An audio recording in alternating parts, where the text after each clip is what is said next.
আল্লাহর শত্রুরা তোমাদের বলে রাখি, আল্লাহর শাস্তি অবশ্যই নিকটে। নাসরুম মিনাল্লাহি ওয়া ফাতহুন কারীম, নাসরুম মিনাল্লাহি ওয়া ফাতহুন কারীম। আবার এই যুগের মুতাসিম বিল্লাহরা আসবে।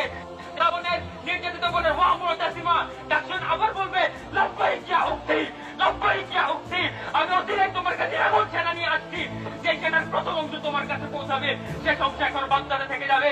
ওয়াল্লাহি আল্লাহ আবার এই যুগের ওসামা ওমরদেরকে পাঠাবে, যে ওসামারা বলবে ইন্না দিমাআকুম বিমা'না, তোমাদের রক্ত আমাদের রক্ত।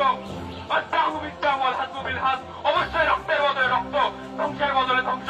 আল্লাহ আবার আব্দুল্লাহ আসলামদেরকে পাঠাবে, যারা বলবে রাইফেল এবং জিহাদি যথেষ্ট, কোন সংলাপ না, কোন সমালোচনা না, কোন সম্মেলন না, জিহাদ এবং রাইফেলই যথেষ্ট।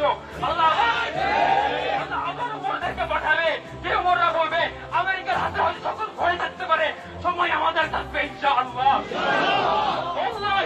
আমরা সেই সালাউদ্দিন আইয়ুবী হব, অথবা সালাউদ্দিনের মায়ের মতো প্রজন্মকে বলে যাব, সালাউদ্দিন তোমার জন্ম এই জন্য হয় নাই যে তুমি খেলাধুলা করবে, ভোগ বিলাসিতায় মুক্ত থাকবে। তোমার জন্ম এই জন্য তুমি শত্রুর হাত থেকে আলবুজকে মুক্ত